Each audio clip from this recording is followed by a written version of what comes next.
আসসালামু আলাইকুম এভরিওয়ান। আজ আমি রান্না করব বিফ বিরিয়ানি। প্রথমে আমি গরুর মাংস ক্লিন করে পানি ঝরে নিয়েছি। বিরিয়ানির জন্য যে উপকরণগুলো দরকার আমি উপকরণগুলো দিয়ে ভালো করে মাখিয়ে 1 কাপ পানি দিয়ে রান্না করে কষিয়ে পানি শুকিয়ে নিব। এই তো মাংস রান্না হয়েছে, তেলটা ছেড়ে দিয়েছে। এখানে আমি রাঁধুনি রেডি মিক্সড মশলাটা ইউজ করব, উল্টে পাল্টে নেড়ে দিব। মাংস সিদ্ধ হয়েছে, তেলটাও ছেড়ে দিয়েছে।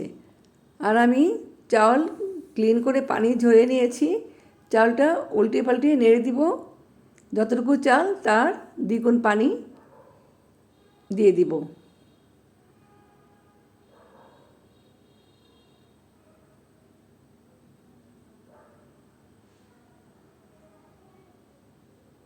ঢেকে দিব। এই তো তৈরি হয়ে গেছে বিরিয়ানি। এখন আমি একটু ঘি ছড়িয়ে দিব, গোলাপ জল, কেওড়া জল দিয়ে দিব, 10 মিনিট দমে রেখে দিব। রেডি বিরিয়ানি। সবাই ভালো থাকবেন, সুস্থ থাকবেন, আমাদের জন্য দোয়া করবেন। আল্লাহ হাফিজ।